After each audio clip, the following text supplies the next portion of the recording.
اور یہ مسئلہ ایک ایسا مسئلہ ہے وضو کا کہ ساری کی ساری ہماری نمازیں ان کا دار و مدار اس وضو ہی پر ہے. نمازوں کی قبولیت کا مسئلہ بھی بعد میں شروع ہوتا ہے. اس کے لیے ضروری ہے کہ پہلے انسان کا وضو ٹھیک ہو جائے. جب وضو ٹھیک ہو جائے گا اور نمازیں ٹھیک ہو جائیں گی تو پھر اسی قبولیت کا مرحلہ شروع ہوتا ہے. تو اچھی طرح سے وضو کے احکام آپ کو سیکھ لینا ہے تاکہ اس کے بعد پھر نمازوں کے سلسلے میں کوئی پریشانی نہ رہے. کیونکہ اگر کسی شخص کو یہ بات پتہ چلے کہ میں اپنی ساری زندگی کی نمازیں غلط وضو سے پڑھتا رہا ہوں تو زیادہ تر حالات میں اس کو اپنی تمام نمازوں کی تکرار دوبارہ کرنا ہوتی ہے، چاہے وہ نمازیں ٹھیک پڑھتا رہا ہو، لیکن کیونکہ وضو اس کا ٹھیک نہیں تھا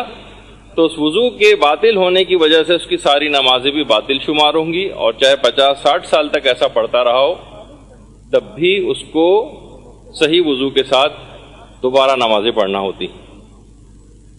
اچھا، اب دیکھیے وضو کو کہا جاتا ہے کہ نماز کی چابی،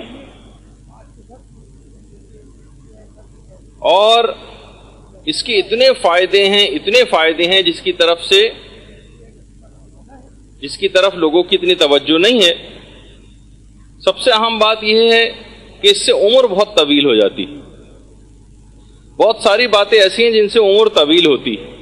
جن میں 3 باتیں سر فہرست ہیں. ایک تو یہ کہ انسان نماز شب کا پابند ہو، اس سے عمر بہت طویل ہوتی. گناہوں سے اپنے آپ کو دور رکھے، گناہوں سے دوری سے بھی عمر طویل ہوتی. اور اگر دائم الوضو رہے، ہمیشہ انسان کوشش کر کے زیادہ تر اوقات میں باوضو رہے، اس سے بھی عمر بہت طویل ہو جاتی. یہی وجہ ہے کہ ہمارے علماء اور مراجع جب ہم دیکھتے ہیں کہ ان کی اتنی عمر طویل، 90 سال، 95 سال، 100 سال، 105 سال، 110 سال، ماشاءاللہ، وہ بہت ساری اور وجوہات بھی ہیں، لیکن یہ وجوہات 3 جو آپ کی خدمت میں پیش کی ہیں سر فہرست ہیں جن کی وجہ سے عمر انسان کی طویل ہو جاتی ہے. اور اعضاء جو ہیں میدان قیامت میں، جو اعضاء وضو ہیں، یہ بہت زیادہ نورانی ہو جائیں گے. باقاعدہ بھی آگے چل کر ایک روایت میں پیش بھی کروں گا ذرا تفصیل کے ساتھ کہ پیغمبر اسلام ختمی مرتبت صلی اللہ علیہ وآلہ وسلم، اللہم صلی علی محمد وآل محمد، وہ یہ فرماتے ہیں کہ قیامت کے روز میں اپنی امت کو ان کے اعضاء وضو سے نکلنے والے نور کے ذریعے پہچان لوں گا. جو ان کے نورانی ہو رہے ہوں گے اعضاء وضو نور کی وجہ سے، اس میں سے ایک نور ساطع ہو رہا ہوگا. اور آپ کتنی ہی فوائد میں وضو کے چیزیں سیکھتی ہیں اور علم میں آپ کے آتی ہیں کہ مثلاً اگر انسان غصے کی حالت میں ہو اور اس میں وہ وضو کر لے تو اس کا غصہ بھی ٹھنڈا ہو جاتا ہے. وضو کے بہت سارے فائدے، ان میں سے ایک فائدہ یہ ہے جن اعضاء کے اوپر آپ پانی ڈالتی ہیں اور جہاں جہاں آپ مسح کرتی ہیں، ان اعضاء سے کیے گئے وہ سب گناہ معاف ہوتے چلے جاتے. یہ جو اعضاء وضو کا جو پانی ہے ایک لحاظ سے، یہ جو بہہ رہا ہے آپ کے اعضاء سے ہوتا ہوا اور پھر گر رہا ہے، وہ یہ گویا آپ کے تمام گناہوں کو بہا کر لے جا رہا ہے. کہ اتنا اہم ترین موضوع اور اتنی اہم ترین یہ عبادت ہے. اور انسان اگر فجر کے وقت اگر وضو کرے تو رات تک کے تمام گناہوں کا کفارہ ہو جاتا ہے. فجر کے وقت وضو کرے تو پچھلی رات جو گزری ہے اس کے تمام گناہوں کا ایک کفارہ بن جاتی ہے چیز. اور اسی طرح سے رات کے وقت وضو کرے تو دن کے تمام کیے گئے گناہوں کا ایک کفارہ بن جاتا ہے. جب ہی رات کو وضو کر کے سونے کا بڑا ثواب. اور باقاعدہ ایک عالم دین کو جب خواب میں کسی نے دیکھا، ایک مرد عارف نے دیکھا کہ بڑے آرام اور خوشی کے ساتھ جنت میں چہل قدمی کرتے پھر رہے، تو ان سے پوچھا کہ آپ کے جنت میں آنے کا سبب کیا ہوا؟ علماء نے جو حکایات لکھی ہیں عرفا کی، اس میں یہ بات بیان کی گئی کہ پوچھا کہ اتنا بہترین انجام آپ کا کیسے ہوا؟ اتنی آسانی سے جنت کو آپ نے کیسے حاصل کر لیا؟ تو اس مرد مومن نے بات بیان فرمائی کہ میں زیادہ تر اوقات میں باوضو رہا کرتا تھا، ان وجوہات کی بنا پر میں جنت میں انتہائی آرام اور سکون کے ساتھ ہوں۔ اور ہمیشہ باوضو رہنے میں، جس کو دائم الوضو کہا جاتا ہے، دائم الوضو رہنے میں بڑے فائدے ہیں، اور کتنے ہی علماء کے متعلق اور بزرگان کے متعلق ہمیں ملتا ہے کہ جو ہمیشہ باوضو رہا کرتے تھے۔ شہید مطہری جو آپ کو الٹے ہاتھ پہ نظر آ رہے ہیں اور دائیں طرف سید محمد حسین طباطبائی ہیں، دونوں افراد کے متعلق یہی بات ہے کہ ہمیشہ باوضو رہا کرتے تھے۔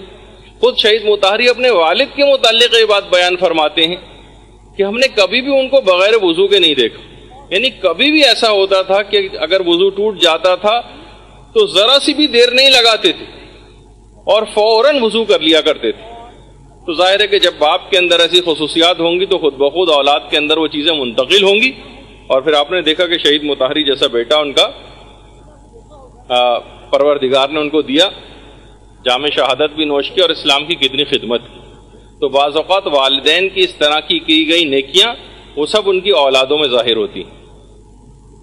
اسی طرح سے امام خمینی علیہ الرحمہ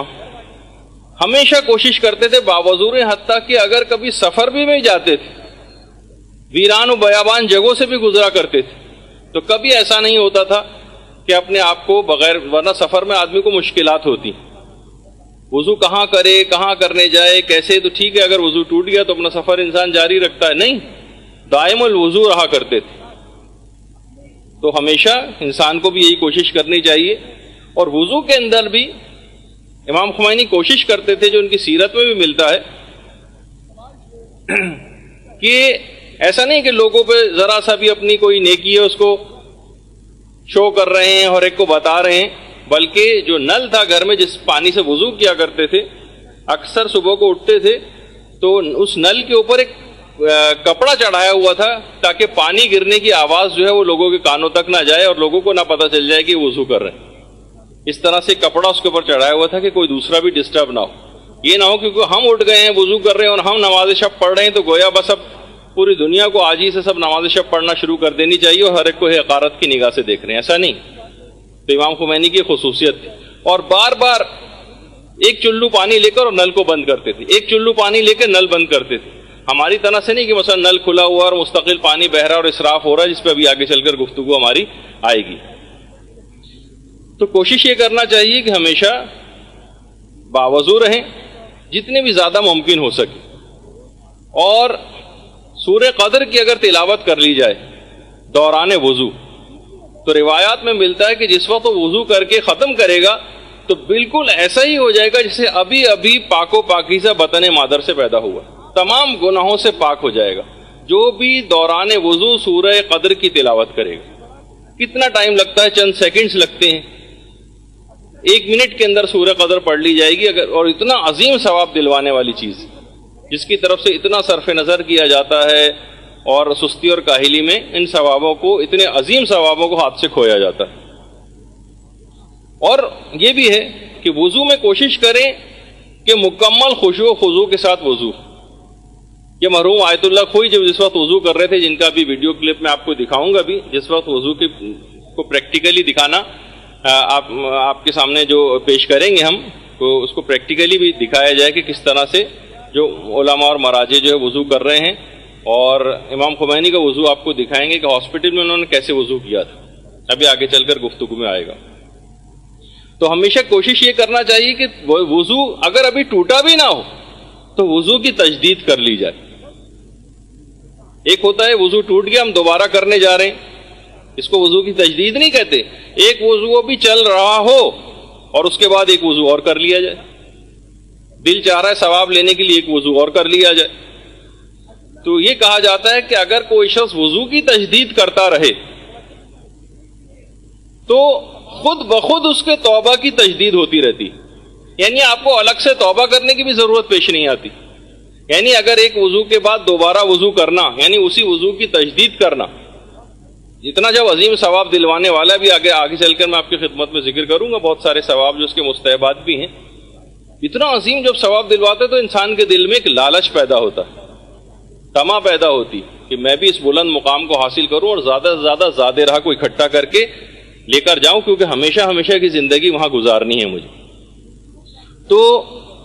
تجدید وضو اگر کوئی شخص کرتا رہے تو اس کا ایک فائدہ یہ آپ کو ملے گا کہ آپ کی خود بخود توبہ کی تجدید بھی ہوتی رہے گی۔ بہت سے حالات میں ہم توبہ سے غافل ہو جاتے ہیں، کوئی بہت بڑا گناہ ہو گیا، پشیمانی ہوئی تو توبہ کر لی، ورنہ عمومی زندگی کتنے گناہ ایسے ہیں جو ہم کرتے چلے جا رہے ہیں اپنی جہالت کی وجہ سے، اور ہم کو احساس بھی نہیں ہوتا کہ ہم کتنے گناہ کر رہے ہیں۔ کبھی انشاءاللہ اس پہ بھی کہ بہت سے گناہوں کی طرف جس پر ہماری توجہ نہیں ہوتی، ان کی فہرست بھی آپ کے سامنے پیش کریں گے۔ تو خود بخود آپ کی توبہ کی تجدید ہوتی جاتی ہے اس وضو کے ذریعے، اس وضو تجدیدی کے ذریعے۔ اور اگر رات کو سونے سے پہلے آپ وضو کریں گی تو آپ کا بستر مسجد کے حکم میں شمار ہوگا۔ ایسے ہی جیسے آپ مسجد کے اندر اپنے اس وقت کو گزار رہی ہیں، 6 7 8 گھنٹے جو آپ سو رہی ہیں، مستقل مسجد میں رہنے کا ثواب ملے گا آپ، اور پوری رات جاگ کر عبادت کرنے کا ثواب ملے گا جبکہ آپ اس بستر پر سو رہی ہوں۔ اور یہ بھی بہت سی روایات میں ملتا ہے، البتہ یہاں اس کی کریکشن کر دی جائے کہ بہت سی روایات میں کہ کھانا کھانے سے پہلے وضو کرنا غربت کو دور کرتا ہے۔ وہ اگر کوئی شخص کھانا کھانے سے پہلے وضو کر لے تو ہر وقت ہم نے کہا وہ تو ثواب ہے، لیکن یہاں پر اس وضو سے مراد ہاتھوں کا دھونا ہے، ہاتھوں کا دھونا، کیونکہ وضو معنی بھی دھونا ہے۔ تو وہاں پر اس جو کھانا کھانے سے پہلے وضو کا جو روایت میں تذکر آیا ہے وہ اصل میں ہاتھ دھونے کے معنوں میں آیا ہے، نہ کہ اصلاً وضو کے معنوں میں۔ لیکن کوئی حرج نہیں، جب ہر وقت وضو ہو سکتا ہے تو کھانا کھانے سے پہلے بھی اگر کوئی شخص کرنا چاہے، کھانے کے بہت سے مضر اثرات کو ختم کرنے کے لیے ایک برکتیں آپ پر نازل ہوں گی۔ بہت ساری چیزیں ہم غذاؤں میں ایسی کھا جاتے ہیں، جیسے ملتا ہے سورہ قریش اگر پڑھ لی جائے کھانوں پر تو کھانے کے مضر اثرات زائل ہو جاتے ہیں۔ تو اسی طریقے سے اگر وضو کر لیا جائے اس سے پہلے، ورنہ اصلاً حکم تو ہاتھ دھونے ہی کا ہے، تو یہ دماغ میں رہے بہرحال۔ اچھا، وضو میں خاص طور پر یہ بات یاد رکھیں کہ وضو کے پانی میں اسراف نہ ہو۔ اسلام کو بھی پتہ ہے، دیکھیے کہ جو یہ ریسورسز ہوتی ہیں نا، ملک کے جو مختلف ریسورسز ہیں کہ جناب پانی کی کمی واقع ہو رہی ہے اور یہ کمی واقع ہو رہی ہے اور وہ کمی واقع ہو رہی ہے، اسی وجہ سے اسلام کب سے 1400 سال سے اسلام نے حکم دے رکھا ہے اس کا کہ چاہے اب پانی آپ کے پاس وافر مقدار میں دستیاب بھی ہو تب بھی ایک خاص مقدار میں وضو کرو، اس سے زیادہ پانی مت بہاؤ۔ مرزا جواد تہرانی ہمارے ایک عالم گزرے ہیں، اب تو خیر انتقال ہو چکا ہے، آیت اللہ میرزا جواد تہرانی نام ہے، مرزا نہیں میرزا، میم یہ رے زے الف، میرزا جواد تہرانی۔ ان کے متعلق یہ بات ملتی ہے کہ مرزا جواد تہرانی اپنے وضو کا میں استعمال شدہ پانی، اول تو اتنا پانی استعمال کرتے تھے فقط کہ جتنا مستحب ہے، بھی آگے چل کر آئے گا کہ 1 مد پانی، کتنا کم پانی، 750 گرام، جس کو کیلکولیشن ابھی آگے چل کر اس کا ذکر ہوگا۔ اور وہ پانی بھی جمع کر لیتے تھے، اور وہ پانی جمع کرنے کے بعد پودوں کے اندر ڈالا کرتے تھے کہ اس پانی کو بھی میں کیوں ضائع کروں، یہ کیوں گٹر کے اندر اس پانی کو بہاؤں، میں اس پانی کو بھی استعمال کر لیا جائے اچھے مقصد میں، پودوں کے میں پانی ڈال دیا کرتے تھے۔ یہی مرزا جواد تہرانی اتنے بزرگ ہونے کے بعد بھی میدان جنگ میں اور میدان جہاد میں بھی فوجی لباس پہن کر جاتے تھے، انتہائی بزرگ، کمر جھکی ہوئی ہے، جس طرح شبیب شاکری کے متعلق ملتا ہے کہ امام حسین علیہ الصلوۃ والسلام کے صحابی، اللہم صلی علی محمد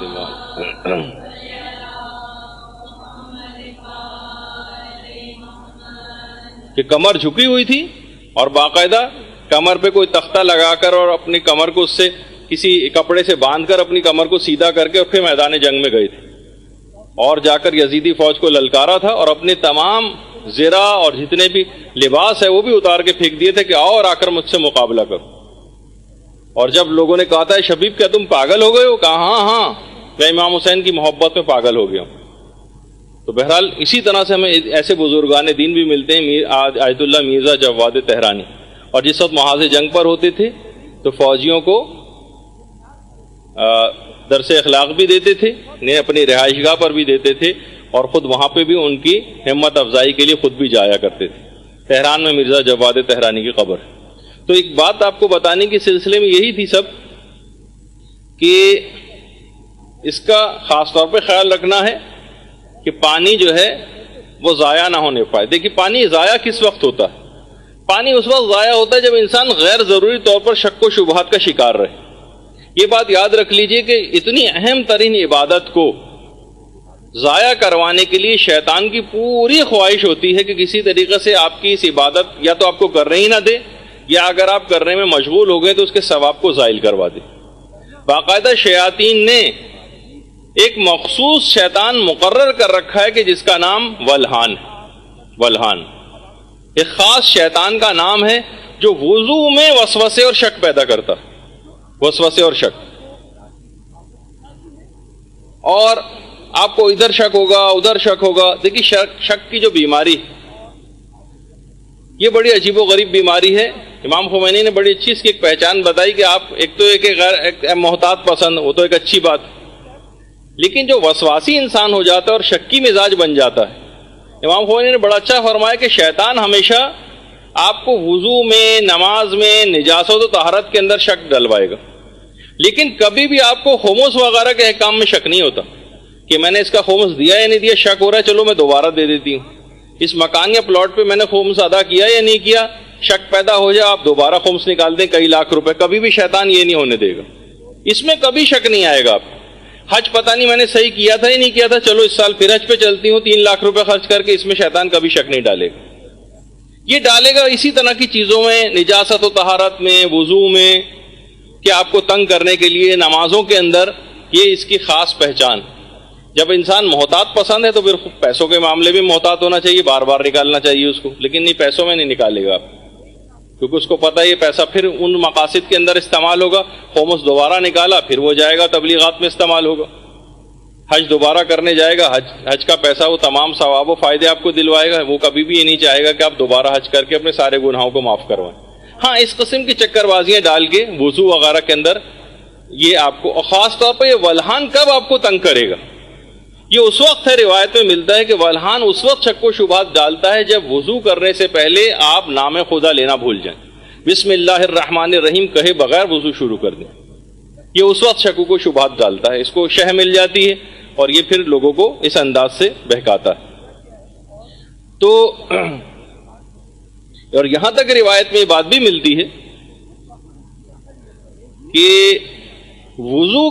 کر کے اگر آپ کوئی بھی دعا کریں گی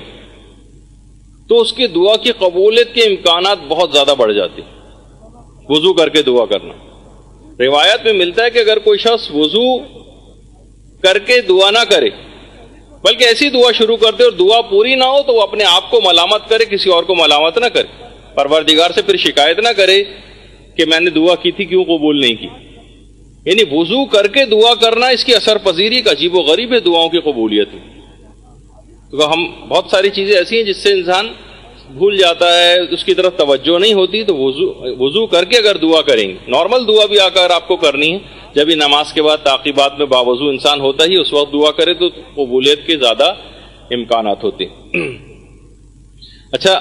اور امیر المومنین علیہ الصلوۃ والسلام بھی جملہ ارشاد فرماتے ہیں، اللہم صلی علی محمد و علی محمد، کہ ایک زمانہ ایسا آئے گا کہ جب تم لوگ اس زمانے برائیوں کو بہت زیادہ پاؤ گے. اس زمانے برائیاں بہت زیادہ ہو جائیں گی. جب تم ایسے زمانے کو پاؤ تو باوضو رہا کرو. یہ امیر المومنین وصیت کر کے گئے. اور وہ زمانہ کیونکہ آ گیا ہے، ہر وقت گناہوں میں انسان گرفتار رہتا ہے، تو لہٰذا مرد مومن کو، بندہ مومن کو چاہیے کہ وہ اکثر اوقات میں کوشش کر کے باوضو رہے کہ بہت زیادہ گناہوں میں مبتلا ہونے کے امکانات، یعنی سیکنڈز کے اندر مواقع. پہلے زمانے میں دیکھیے اتنے مواقع نہیں ہوا کرتے تھے، برائی کی جگہوں پہ جانا پڑتا تھا. لوگوں کی اس طرح سے بیٹھکیں اور وہ سب کچھ نہیں ہوتی، مخصوص جگہوں پہ جا کے جانا پڑتا تھا اس کے لیے. لیکن کیا ہے کہ اب وہ تمام چیزیں، برائی کی سب چیزیں گھروں میں آ گئیں، ٹی وی کی صورت میں آ گئی ہیں، ڈش اینٹینا کی صورت میں آ گئی ہیں، موبائل کی صورت میں آ گئی ہیں، کتنی صورتوں میں موجود ہو گئیں. تو انسان کوشش کر کے زیادہ تر اوقات میں باوضو رہے. اور خاص طور پر خواتین کے اعتبار سے ایک بات اور، کہ خاص طور پر حاملہ عورتیں اور بچوں کو دودھ پلانے والی عورتیں تو زیادہ تر اوقات میں کوشش کر کے باوضو رہیں. یہ بہت عجیب و غریب اثرات بچے کے اوپر ڈالتی ہیں یہ چیز، بہت عجیب و غریب اثرات. تو ملتا ہے آیتوں میں کہ ہمارے اتنے بڑے عالم گزرے شیخ مرتضیٰ انصاری، ان کی جو کتابیں ان کو پڑھے بغیر کوئی شخص مجتہد بھی نہیں بن سکتا. حوزہ ہے علمیہ میں ان کی کتابیں پڑھائی جاتی ہیں. شیخ مرتضیٰ انصاری، ایک دفعہ ان کی والدہ سے کسی نے پوچھا کہ آپ نے آخر کیا ایسے اعمال انجام دیے تھے کہ شیخ انصاری جیسا عظیم الشان مجتہد جو ہے وہ آپ نے پیدا کیا. تو ان کی والدہ نے کہا کہ اعمال تو بہت سارے تھے، ان میں سے فقط ایک میں بتاتی ہوں. میں نے آج تک کبھی ایک لقمہ بھی ایسا شیخ انصاری کو نہیں کھلایا ہے کہ جو بغیر وضو کے میں نے کبھی اس کو کھلایا ہو، اور ایک دفعہ بھی ایسا نہیں ہو کہ میں نے اس کو دودھ پلایا ہو اور بغیر وضو کے کبھی دودھ پلایا ہو. تو اس کو تو شیخ انصاری جیسا جو اس کا مقام ہے یہ بننا ہی تھا. لیکن مجھے افسوس ہے کہ جیسا میں اس کو بنانا چاہتی تھی پھر بھی نہ بن سکا. یعنی اس کو میں بہت ہی اور اس سے بھی بڑے مقام پر دیکھنا چاہتی تھی، لیکن اس کے باوجود بھی یعنی کہا کہ ان تمام باتوں میں سے صرف ایک یہ بات ان کی والدہ نے بتائی، اور سوچیں کہ جو اعمال انجام دیے ہوں گے لیکن اتنی اہم کہ ان تمام باتوں میں سے ہر وقت باوضو رہ کر بچوں کی تربیتی امور جو ہے وہ انجام دینا، دودھ پلانا اور ان کی نگہداشت کرنا. تو اس کے بڑے عجیب و غریب اثرات جو ہے بچوں کے اوپر نمودار ہوتے ہیں. اور یہ بات بھی کہی جاتی ہے کہ ایک وضو کے بعد دوبارہ وضو کرنا، یہ جو بھی آپ نے سنا تھا وضو تجدیدی، اس کو کہا جاتا ہے نور علی نور. الوضو علی الوضو نور علی نور. ایک نور کے اوپر ایک اور دوسرے نور کا فائدہ دلواتا. ایک نور کے اوپر ایک اور نور. آپ چاہیں تو اس کو نور علی نور نور علی نور آپ جتنے چاہیں وضو کر کے اپنے ثواب کو جو ہے وہ بڑھا سکتی. یہ بڑی عجیب و غریب عبادت ہے کہ آپ چاہیں تو اپنا نام اعمال کو بھرتی چلے جائیے. یہ جو وضو کا پانی بھی ہے اس کے اندر سے بھی ایک نورانیت ہے. جب بھی ابھی آگے چل کر آپ جو چیزیں سنیں گی مکروہات وضو، اس میں ایک چیز آئے گا کہ مقام استنجا پہ وضو کرنا. یعنی اس طرح سے کہ وضو کا پانی براہ راست جس جگہ پہ استنجا کیا جاتا ہے اور اپنی نجاست کو پاک کیا جاتا ہے اس جگہ پہ اگر براہ راست پانی اگر جا رہا ہو تو وہ کراہیت ہے. اس کو کراہیت اسی وجہ سے کہ اس پانی کے اندر ایک خاص نورانیت پیدا ہو گئی. تو بہرحال اس کو خیال رکھنا چاہیے. اور وضو کا ایک یہ بھی فائدہ ہے کہ انسان وضو کرنے کے بعد مختلف کاموں امور کو انجام دینے کے لیے اس کی سستی اور کاہلی بالکل دور ہو جاتی. سستی اور کاہلی اس کی، اور انسان مستعد ہو جاتا ہے کہ اپنے کاموں کو بہترین طریقے سے جو ہے وہ انجام دے. اور سستی اور کاہلی جو سب سے زیادہ مسئلہ آج کل کے نوجوانوں کا بھی ہو گیا ہے کہ سستی اور کاہلی کے اندر اپنے زیادہ تر وقت کو اس انداز سے گزار دیتے. اور ایک چیز اور جو اس کا بہت ہی زیادہ فائدہ دلوانے والی ہے، تو آپ نے سن ہی لیا کہ شکم مادر میں جو بچہ ہوتا ہے وہ تو عجیب و غریب اس وضو کے اثرات اپنے اوپر لیتا ہے اور اس کی روحانیت ڈیولپ ہوتی چلی جاتی. دیکھیے بہت سارے کرنے والے اعمال ایسے ہیں کہ انشاءاللہ تربیت اولاد کی گفتگو جب ہماری آئے گی اس وقت میں ان باتوں کو ذکر کروں گا کہ جو حاملہ مائیں ہوتی ہیں وہ کون کون سے ایسے اعمال انجام دیں کہ جس کے متعلق یہ بات کہی جاتی ہے. علماء بیان فرماتے ہیں کہ اگر اس نے وہ اعمال انجام دے دیے تو اب انشاءاللہ یہ پیدا ہونے والا بچہ اپنے زمانے کے امام کا سپاہی بنے گا بڑا. اللہم صلی علی محمد و آل محمد.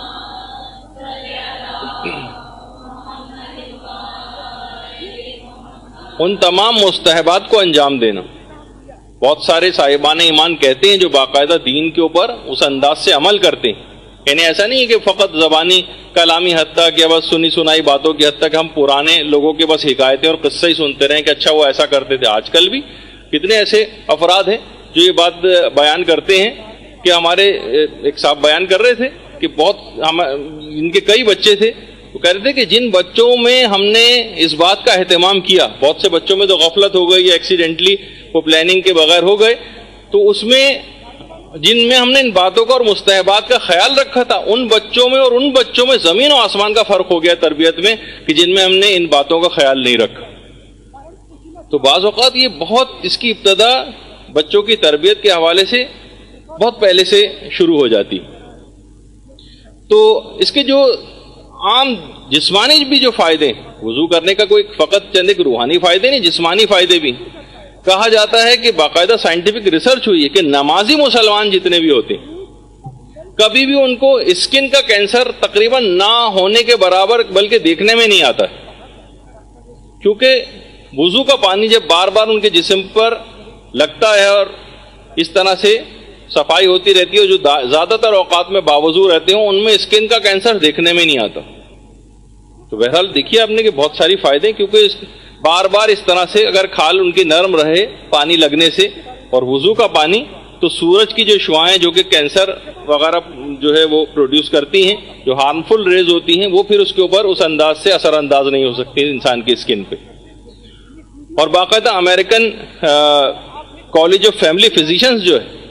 جو بڑا ایک اوتھینٹک ایک ادارہ سمجھا جاتا ہے میڈیکل سائنس میں، اس نے بھی یہ بات کہی ہے کہ سونے سے پہلے اگر انسان اپنے ہاتھوں کو اور چہرے کو دھو لے تو بہت ساری الرجیز وغیرہ جو نارملی ہوتی ہیں،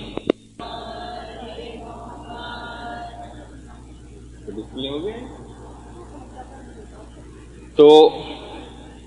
وہ یہ کہتے ہیں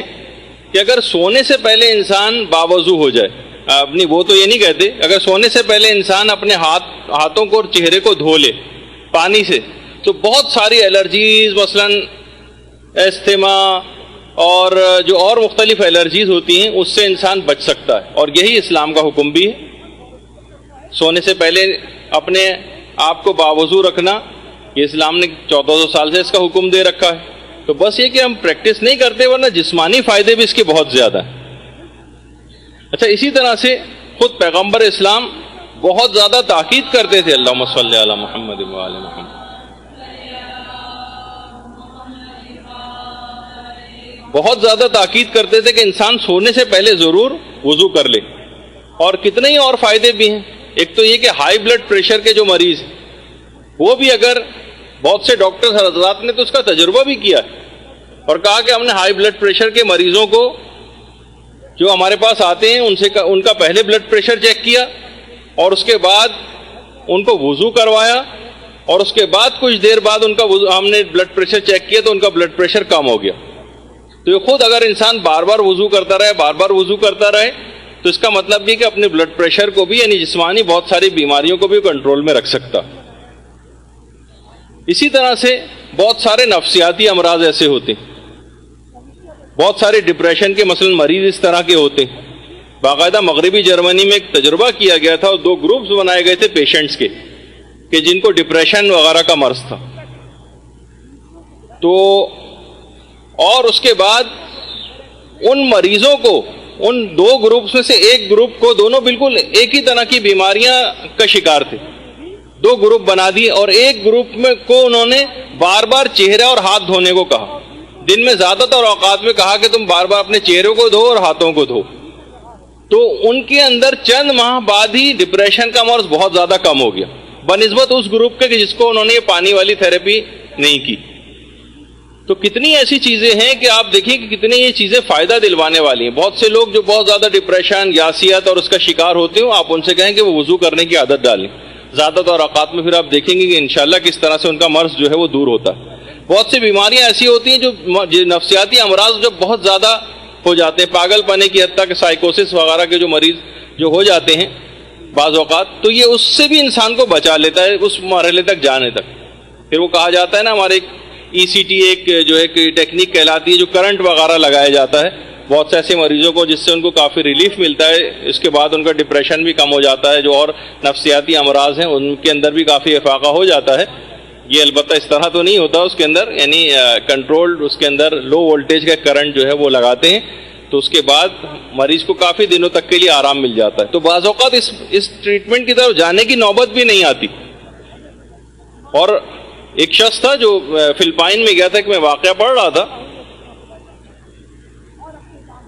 تو فلپائن جب وہ گیا، جس کو فلیپین کہا جائے، جب وہ وہاں گیا تو انہوں نے کچھ مسلمانوں نے وہاں پر وضو کیا۔ جب کچھ مسلمانوں نے وضو کیا تو ایک بہت ہی بوڑھا فلپائنی وہاں بیٹھا ہوا تھا، وہ اس کے پاس آئے اور کہا کہ تم اس طرح سے اپنے یہ اعضاء کے اوپر پانی کیسے لگا رہے ہو؟ انہوں نے کہا یہ ہمارے اسلام کا حکم، ہم اس طرح سے وضو کرتے ہیں۔ وہ حیران رہ گیا، کہنے لگا کہ ہمارے قدیم خاندانوں کے اندر یہ طریقہ کار ہے کہ ہم بہت سارے پاگل پنے کے اور نفسیاتی امراض کے لیے انہی جگہوں کے اوپر پانی لگاتے آ رہے ہیں، اس سے ان کا مرض ٹھیک ہوتا ہے۔ حیرت ہے کہ تمہارے یعنی مذہب کے اندر باقاعدہ سے اس کو 5 دفعہ دن میں کرنے کا حکم، تو بہت ساری اللہم صلی علی محمد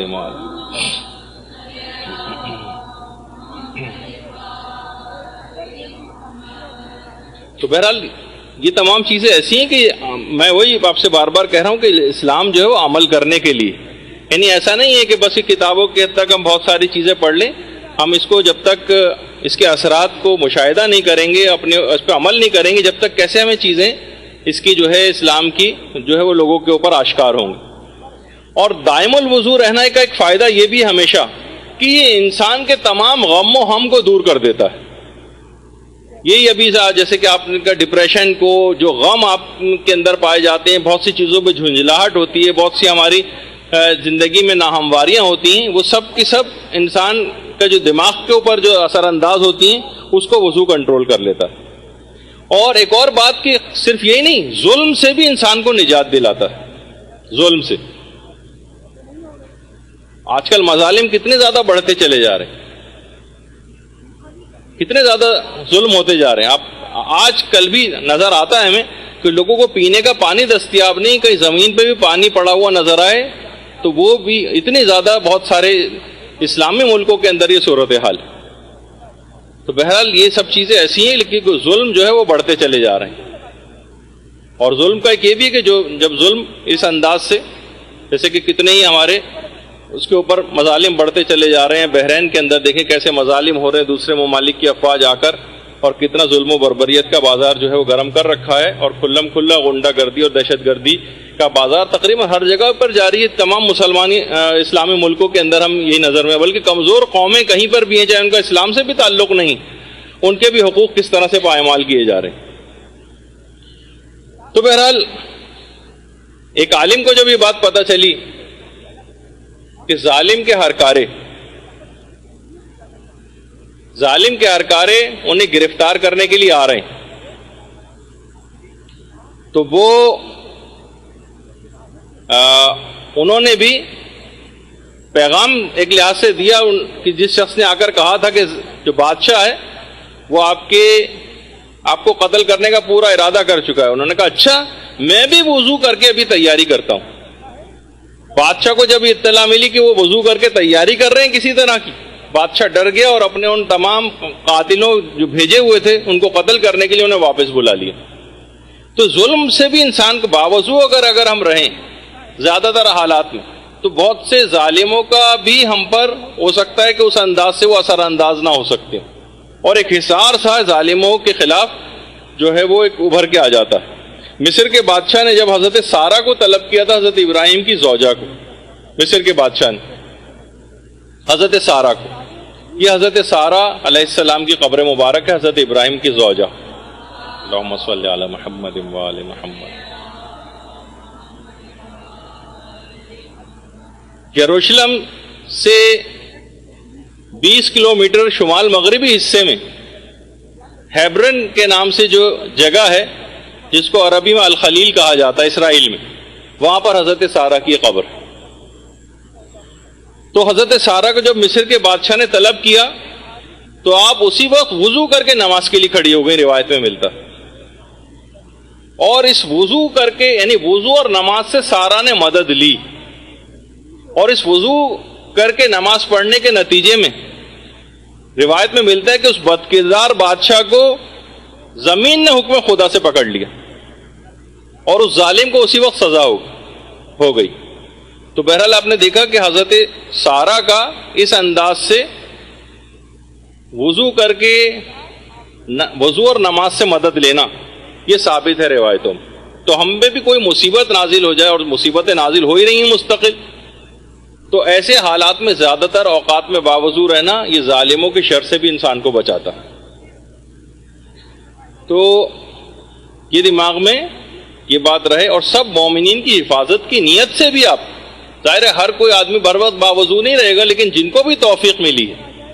وہ تمام مومنین کی حفاظت کے لیے، ان ظالموں سے حفاظت کے لیے باوضو رہیں، اور نیت یہ کریں کہ وضو میں تمام مومنوں مومنات کی طرف سے انجام دے رہی ہیں ان کی حفاظت کے غرض سے. تو انشاءاللہ آپ دیکھیں گی کہ ایک حصار سا قائم ہوگا، اور جب زیادہ تر لوگ اس پر عمل کرنے لگیں گے، کیونکہ بعض اوقات یہ ہوتا ہے روایت میں ملتا ہے، آپ سوچیں گے ایک صرف ہمارے کرنے سے پوری قوم کیسے فائدہ اٹھا سکتی ہے؟ جی ہاں، بعض اوقات روایت میں ملتا ہے کہ پوری امت کی توبہ کے لیے فقط ایک شخص کا استغفار بھی کافی ہو جاتا. اگر ایک شخص صدق نیت سے پوری ملت کے لیے استغفار کر لے تو پوری قوم کے گناہ معاف ہو جاتے ہیں فقط ایک شخص کے استغفار کے نتیجے میں. تو اسی طرح سے اگر آپ اکیلے وضو کر لیں گے، کسی ایک کوئی شخص بھی وضو کر لے تو پوری امت کو فائدہ دلوا سکتا.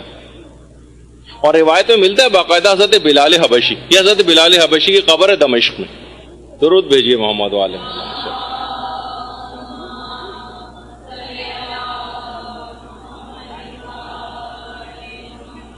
پیغمبر اسلام نے بلال کو مخاطب کر کے کہا کہ بلال،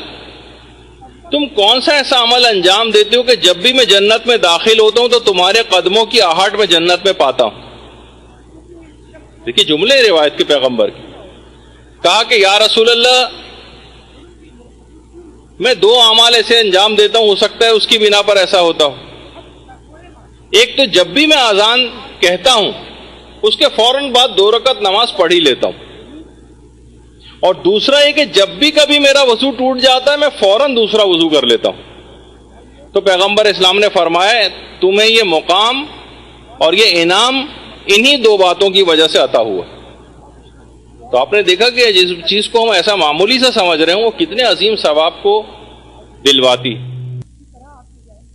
اور یہ بھی روایت میں ملتا ہے کہ ہر وقت باوضو رہنا، بلکہ باوضو رہ کر مسجد انسان اگر چل کے جائے، گھر سے وضو کر کے جائے، تو یہ عمل اس کو حج کا ثواب دلواتا ہے. بہت سے وضو خانے میں جا کر کریں گے اس کا اپنا ثواب ہے، لیکن گھر سے اگر کوئی شخص وضو کر کے جائے تو یہ اس کو حج کا ثواب دلواتا ہے. اور وہ تو ابھی میں نے آپ کی خدمت میں پیش کیا ہی کہ اتنی اہمیت ہے کہ ہر موقع پر، حتیٰ کہ جب جنگ ہو رہی ہے، جہاد ہو رہی ہے، فوجی اس وقت بھی اپنے آپ کو باوضو رہ کر، چاہے نماز نہیں بھی پڑھنا ہو تب بھی حالت وضو میں اپنے آپ کو رکھتے ہیں مجاہدین، تاکہ اس حالت میں ان کو شہادت کی موت آئے جس وقت وہ وضو کی حالت میں بھی ہو. اور دعا کرنے سے پہلے، یعنی ایک تو روایت میں یہ بھی چیز ملتی ہے کہ ہمیشہ دعا کرنے سے پہلے، جیسے کہ ابھی میں نے آپ کے سامنے ذکر کیا کہ اگر باوضو ہو جائیں تو قبولیت دعا کے امکانات بہت بڑھ جاتے ہیں. اور میدان قیامت میں یہی اعضائے وضو چمکیں گے جیسے اس سے پہلے ذکر ہوا. پیغمبر یہ جملہ ارشاد فرماتے ہیں کہ میدان قیامت میں سب سے پہلے مجھے سجدہ کرنے کی اجازت دی جائے گی، سب سے پہلے، اور سجدے سے سر اٹھانے کی اجازت بھی مجھے ہی سب سے پہلے دی جائے گی. پیغمبر قیامت میں آنے کے بعد سب سے پہلا سجدہ بھی پیغمبر ہی کریں گے، اور سجدے سے سر بھی سب سے پہلے ہی اٹھائیں گے. پھر پیغمبر نے فرمایا کہ میں چاروں طرف جو تمام انبیاء کی امتیں ہوں گی ان میں اپنی امت کو میں سب سے پہلے پہچان لوں گا دوسروں کی امتوں سے، دوسرے انبیاء کی امتوں سے. لوگوں نے کہا کہ یا رسول اللہ، حضرت نوح سے لے کر اور اتنے بعد میں آنے والے لوگوں تک کیسے کس طرح سے آپ اپنی امت کو پہچانیں گے؟ تو پیغمبر نے فرمایا میری امت کے چہرے اور ہاتھ اور پاؤں وضو کے اثرات سے سفید ہو رہے ہوں گے، اور یہ شرف صرف میری امت کے علاوہ کسی اور امت کو حاصل نہیں ہوگا کہ اعضائے وضو، اللہم صلی علی محمد وآل محمد.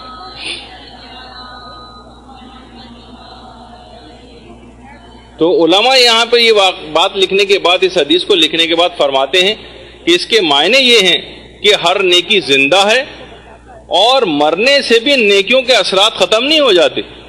بلکہ آپ نے دیکھا کہ مرنے کے بعد بھی وہ اعضائے وضو نورانی رہتے ہیں، نورانی. اور یہ اعضائے وضو قیامت کے میدان میں چمکیں گے، جس سے پیغمبر اپنی امت کو دیگر انبیاء کی امتوں سے الگ کر کے پہچان لیں.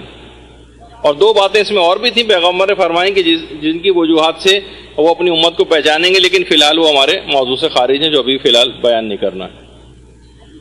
علماء بیان فرماتے ہیں کہ دیکھیے 2 عبادتیں ایسی ہیں کہ جس کا صرف اور صرف کرنے والے کو علم ہوتا ہے اور پروردگار عالم کو علم ہوتا ہے. یہ ظاہر نہیں ہو پاتی. بہت سی ایک تو روایت وہی ہے جو روزے کے متعلق کہ انسان جس وقت روزہ رکھتا ہے تو اس کے اور پروردگار کے درمیان معاملہ ہوتا ہے, دوسرا کوئی اس سے آگاہ نہیں ہو پاتا. اور دوسری چیز وہ باوضو رہنا, اس سے بھی لوگ زیادہ تر اوقات میں مطلع نہیں ہوتے, اور جو شخص باوضو ہے وہ کسی کو پتہ نہیں چلتا, ورنہ نماز پڑھتے تو آپ لوگوں کو نظر آئیں گے جس وقت وہ عمل انجام دے رہے ہوں گے. لیکن اگر کوئی شخص وضو کر کے اور بازاروں کے اندر پھر رہا ہو تو کسی کو کیا پتا کہ حالت وضو میں ہے, یعنی تو اس کا اور تو اخلاص کی ایک کیفیت اس کے اندر پیدا ہونے لگتی. اور پیغمبر یہ جملہ بھی ارشاد فرماتے تھے کہ وَلَا يُحَافِظُ عَلَى الْوُضُوءِ إِلَّا مُؤْمِنٌ, کہ وضو کی نگہداشت سوائے مومن کے کوئی شخص نہیں کرتا. اور یہی وجہ ہے کہ پیغمبر اسلام کی اس روایت کی بنا پر ہمیشہ امام خمینی وقت آنے سے پہلے وضو کر کے تیاری کر لیتے تھے. جب یہ روایت میں ملتا بھی کہ جس نے نماز کا وقت آ جانے کے بعد وضو کیا اس نے نماز کی بے احترامی کی, نماز کی بے احترامی کی اس نے. البتہ اس کا ایک فقہی مسئلہ ہے جو ہماری آئندہ ایک نشست آنے والی, جس دن آپ کا جولائی میں جو ایگزام اور ٹیسٹ ہوگا اس دن ہمارا ایک لیکچر بھی ہوگا, اس کے اندر مختلف مسائل بیان کیے جائیں گے. اس وقت میں وضو کرنا نماز کا وقت آ جانے سے پہلے, اس میں مجتہدین کا ایک اختلاف ہے, ایک امپورٹنٹ اختلاف ہے, وہ آپ کے سامنے پیش کروں گا کہ مجتہدین کا سلسلے میں نظریہ کیا ہے, جو بھی آگے چل کر آئے گا. اور کوشش یہ کریں, یہ بھی ہے کہ بہرحال کوشش یہ کرنی چاہیے کہ کسی بھی طریقے سے بچوں کو بھی اس بات کی عادت ڈالنی چاہیے کہ وہ زیادہ تر اوقات میں, دیکھیے بہت ساری چیزوں کی بچوں کو کہاں عادت ہوتی,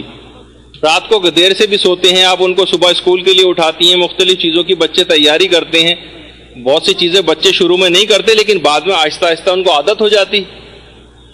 تو جب عادت ہو جاتی ہے تو بہت سی چیزوں کی آپ عادت ڈلواتی ہیں, تو وضو کرنے کی عادت کیوں نہیں ڈلوا سکتی ان کو انسینٹیوز دیں, ان کو انعامات دیں, کسی بھی طریقے سے ان کو اگر اس بات کی اگر آپ عادت ڈلوا دیں تو بہت زیادہ بہتر ہوگا بچوں کے لیے اور بہت فائدہ مند یہ چیز ہوگی. اور یہی ان کی شخصیت کے لیے میں ایک بہت بڑا نمایاں کردار ادا کرے گی. بچپن کی بہت ساری عادتیں بڑے ہونے کے بعد ان کی افادیت کا پتہ چلتا ہے کہ جب وہ ایک مومن کامل کی صورت میں ایک جوان آپ کے سامنے ایک معاشرے کے اندر سامنے آتا ہے اپنی تمام تر اچھی خصوصیات کے ساتھ, پھر آپ کو خود ہی پتہ چل جائے گا کہ عام قسم کے کھلنڈرے اور بغیر کردار کے جو نوجوان ہیں ان میں اور ان میں کتنا فرق ہے. تو جب بھی شروع ہی سے اپنی اولادوں کو بہرحال مدارس کے اندر, اچھے مدرسوں کے اندر بھیجنا جہاں یہ سب چیزیں سکھائی جا رہی ہیں جو آہستہ آہستہ ان کی شخصیت کا جز بنتی جاتی ہیں. یہ تمام چیزیں ہمارے جو مدارس ہیں مختلف بچوں کے, ان میں اخلاقیات چارٹ جو دیے جاتے ہیں اس کے اندر بھی یہ سب چیزیں شامل ہوتی ہیں کہ بچہ آہستہ آہستہ اپنے اندر بہت ساری اچھی خصوصیات کو بچپن ہی سے پیدا کر لے, اور بعد میں تو بڑے ہونے کے بعد ایک عادت ہو جاتی ہے جو فطرت ثانیہ بن جاتی ہے اس کی, اور پھر اس کے فائدے آپ کو بعد میں نظر آتے ہیں. تو بچوں کو اس طرح سے صاف ستھرا رہنے کی بھی عادت ہو جاتی. اور ایک اسکول کے ایک استاد نے والدین کو باقاعدہ خط لکھا تھا, کسی جگہ میں پڑھ رہا تھا کہ جناب آپ بچوں کو ذرا صاف ستھرا رکھا کریں, ان کے پاس سے بہت بدبو آتی. تو والدین نے جواب لکھا اس خط کا کہ ہم بچوں کو پڑھانے کے لیے آپ کے پاس بھجواتے ہیں, سونگھنے کے لیے نہیں بھجواتے. تو بہت سی چیزیں ایسی ہیں کہ والدین اس کی طرف متوجہ نہیں ہوتے کہ ان تمام چیزوں کے اثرات ہوتے ہیں. اگر کوئی ٹیچر کسی چیز کی طرف نشاندہی کر رہا ہے, بہت سے بچے ایسے ہوتے ہیں سننے میں آتا ہے کہ جناب بچے بھی ظاہر ہے کہ بڑے تیز ہو گئے آج کل, وضو کرنے کے لیے بھیجیں تو تھوڑے سے بال گیلے کر کے مثلاً آ جاتے ہیں کہ میں نے وضو کر لیا اور نماز کے لیے کھڑے ہو گئے. اور بڑوں کے ساتھ بھی بعض اوقات ایسے ہی ہوتا ہے. بلکہ پہلے تو بچوں ہی کی بات بتا دوں, جیسے کہ وہ لطیفے کے اندر بھی ملتا ہے کہ ایک بچہ نہاتا نہیں تھا, تو ایک دن وہ وہاں سے آیا اور کہا کہ میں نہا لیا ہوں, تو اماں نے پھر بھی مارا. تو دوسرے بچے نے پوچھا کہ پھر انہوں نے کیسے پہچانا کہ تم نہائے نہیں تھے؟ کہا میں صابن گیلا کرنا بھول گیا تھا اصل میں. تو اس سے وہ پہچان لیے گئے. تو بچپن میں بہت ساری دیکھیں اس طرح کی عادتیں ہوتی ہیں جو بعض اوقات بڑے ہونے کے بعد بھی ہو جاتی. جیسے ایک دیہاتی کو ایک عالم دین نے کہا کہ اگر تم وضو کر کے اور نمازیں پڑھو گے تو نمازوں کا عادی بنانے کے لیے انہوں نے کہا کہ جب تم 1 سال بعد آؤ گے تو میں تم کو ایک بھینس انعام میں دوں گا. وہ چلا گیا دیہاتی کا ٹھیک ہے میں نماز کا پابند ہو جاؤں گا. جب نماز 1 سال بعد آیا کہ لائیے بھینس, تو عالم دین نے کہا کہ بھائی دیکھیے میں نے تو تمہیں نا عادت دلوانے کے لیے ایک بات کہی تھی کہ تمہاری عادت ہو جائے نماز پڑھنے کی. اس نے کہا مجھے بھی پتا تھا کہ آپ مجھے بھینس انعام میں نہیں دیں گے, جب بھی میں نے بھی پورے سال نمازیں بغیر وضو کے ٹرخائی تھی. تو بہت سے جو ہے بچے ہی نہیں بلکہ بڑے افراد بھی اس کا شکار ہو جاتے ہیں کہ اس قسم کی جو مختلف لطیفوں کے اندر بھی باتیں ملتی ہیں. تو بہرحال یہ بات یاد رہے کہ باوضو جو شخص مومن ہوتا ہے پروردگار اس کو بہت زیادہ پسند کرتا ہے. باوضو مومن کو بہت اس کو پسند کرتا, اپنے آپ کو جسمانی اعتبار سے پاک کرتا. تو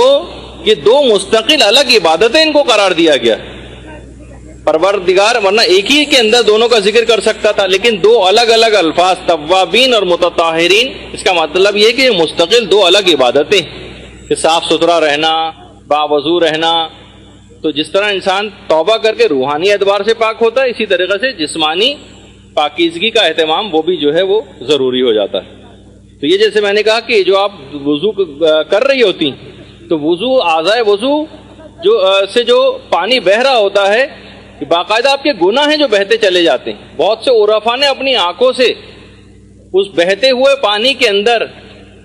بہت سے گناہوں کے اثرات کو جاتے ہوئے بھی دیکھا,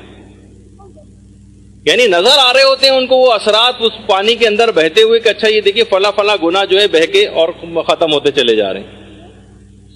تو اتنا یہ جو پانی تھا اس کی اتنی اہمیت ہے اس وضو کے پانی کی. پیغمبر اسلام جس وقت وضو کیا کرتے تھے, پیغمبر اسلام ختمی مرتبت صلی اللہ علیہ وآلہ وسلم, اللہم صلی علی محمد وآلہ,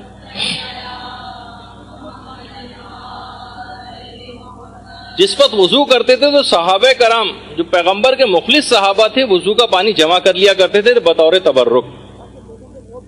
تبرک پانی جمع کر لیتے تھے. اور صرف پیغمبر کی حد تک بات نہیں, بلکہ کتنی ہی پیغمبر کی اولادوں میں سے ایسی شخصیات گزری. جیسے ایک خاتون گزری ہیں نفیسہ خاتون کے نام سے, جو امام حسن کی 3 یا 4 نسل سے تھیں. اللہم صلی علی محمد وآل محمد.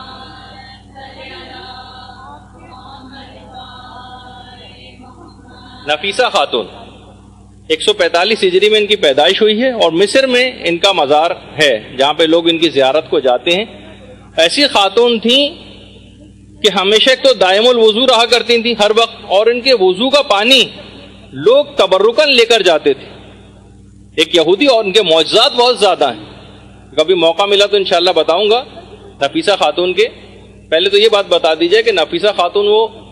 خاتون ہیں کہ جنہوں نے ایسا کام کیا جو آج تک شاید ہی کسی نے کیا ہو. انہوں نے اپنے گھر میں اپنی قبر کھدوا رکھی تھی, اس قبر میں بیٹھ کر 1900 دفعہ قرآن ختم کیا اس قبر میں. کوئی تصور کر سکتا ہے 1900 دفعہ قرآن اپنی قبر میں بیٹھ کر ختم کیے ہیں نفیسہ خاتون. تو ان کا مصر میں ان کا جو ہے وہ مزار بھی ہے, قبر مبارک ان کی وہیں پر ہے. یہ ایک یہودی عورت ان کے پڑوس میں رہا کرتی تھی جس کی بیٹی پیرالائز تھی, بالکل مفلوج, ہاتھ پاؤں بھی نہیں ہلا سکتی تھی.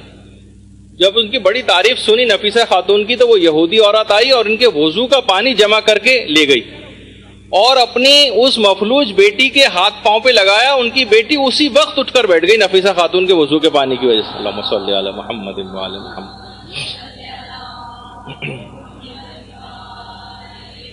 تو اس وضو کے پانی کے بڑے اثرات ہیں, یہ بڑا متبرک پانی ہوتا ہے. جبھی میں نے کہا آگے چل کر اس کا میں ذکر کروں گا کہ براہ راست مقام استنجا میں وضو کرنا, ایک اٹیچ بات کا بھی مسئلہ آئے گا, وہ بھی آگے چل کر ذکر ہوگا تو اس وقت اس کی تفصیل میں بتاؤں گا. تو پیغمبر اسلام بھی لوگوں کو وضو کر کے بتاتے تھے اور فرماتے تھے کہ یہ میرا وضو ہے, مجھ سے پہلے انبیاء کا وضو ہے, اور یہی وضو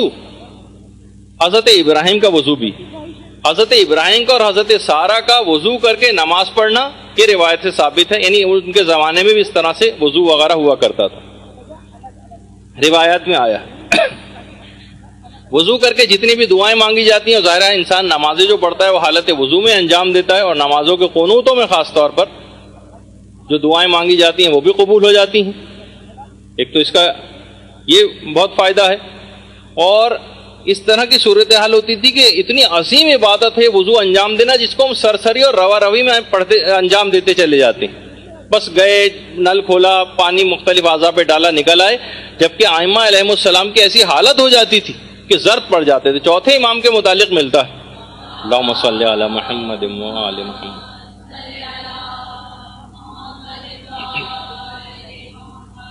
کہ محمد ابن طلحہ شافعی جو علماء اہل سنت میں ایک بہت بڑا مقام رکھتے ہیں, شافعی مکتب فکر میں علی الخصوص, انہوں نے خود اپنی کتاب میں لکھا ہے کہ چوتھے امام جس وقت وضو کے لیے آمادہ ہوتے تھے تو رنگ بے انتہا زرد پڑ جاتا تھا اور عجیب و غریب حالت ہو جاتی تھی. ان کے گھر والے ان سے پوچھتے تھے کہ مولا یہ آپ کی کیا حالت ہو گئی, وضو میں آپ کی یہ حالت؟ تو چوتھے امام یہ فرماتے تھے کہ میرا پورا تصور اور میری تمام تر توجہات کا مرکز اس وقت وضو کرتے وقت پروردگار عالم کی ذات ہو جاتی اور اس کی عظمت و جلالت کے خیال سے میری یہ حالت ہو جاتی. ہماری تو کوئی بھی حالت دور دور تک ایسی نہیں ہوتی.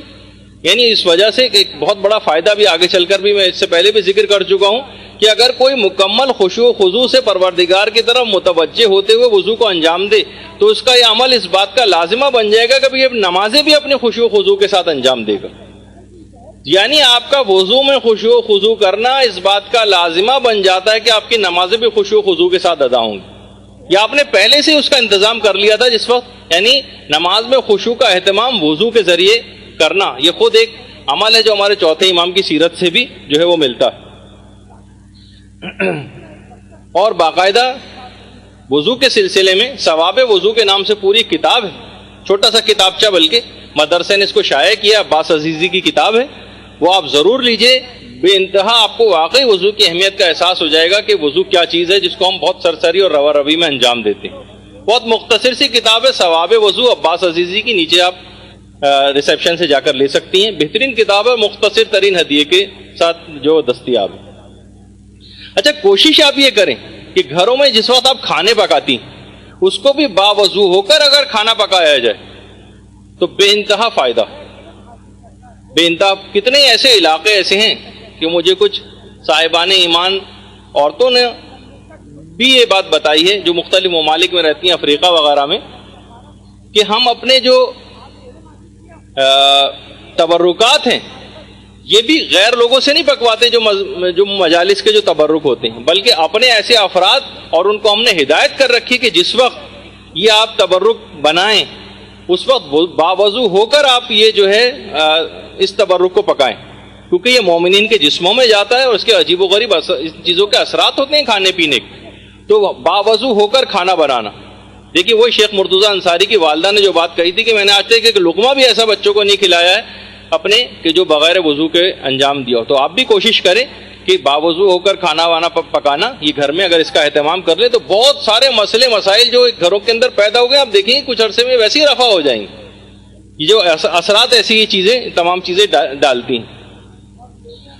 اور دیکھیے تجربہ بھی ہم کو یہی کہتا ہے کہ خواتین کے وضو زیادہ تر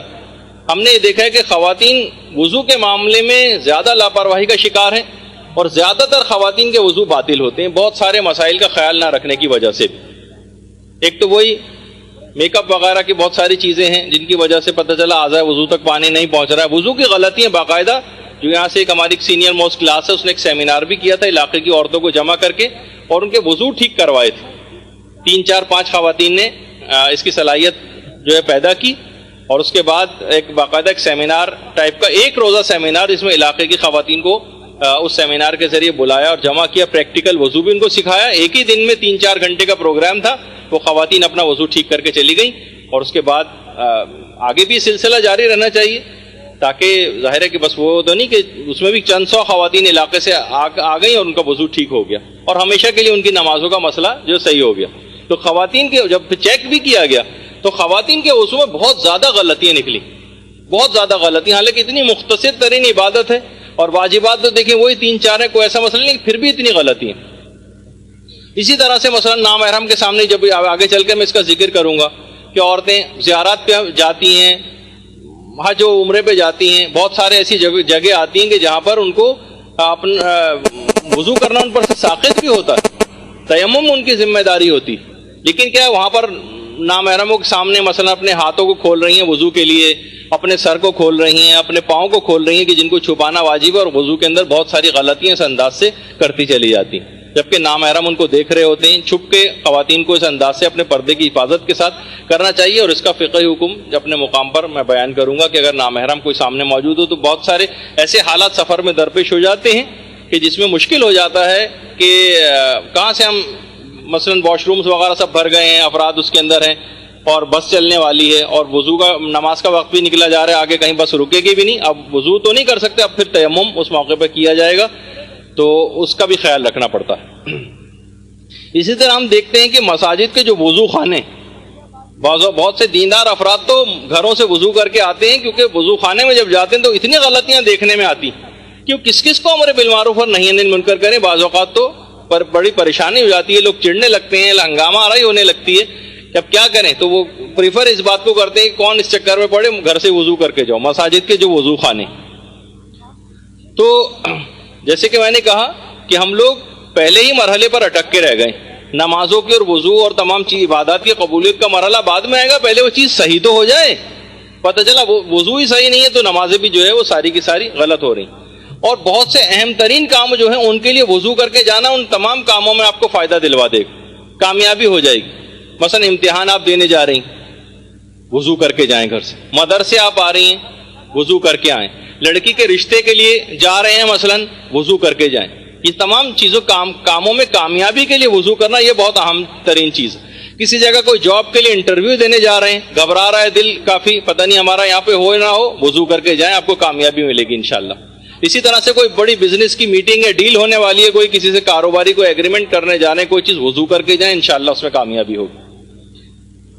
اور اسی طرح کوئی سفر درپیش ہے، چاہے وہ زیارات کا سفر ہو، چاہے کوئی اور سفر ہو، کسی بھی جگہ جا رہے ہو، ہمیشہ کوشش کر کے باوضو رہیں۔ بچوں کو بھی اس بات کی عادت ڈالیں کہ اسکول وغیرہ بھی اگر جائیں تو باوضو ہو کر جائیں، وہ مطالب ان کو وہاں چیزیں زیادہ سمجھ میں آئیں گی، زیادہ فائدہ ہوگا۔ تو ایک اچھی چیز ہے، ایک بہت ہی زیادہ ثواب اور فائدے اور برکتیں دلوانے والی ایک چیز ہے، تو اس کا خاص طور پر خیال رکھنا چاہیے۔ برحمتک یا ارحم الراحمین، وصلی اللہ علی محمد وآلہ الطاہرین۔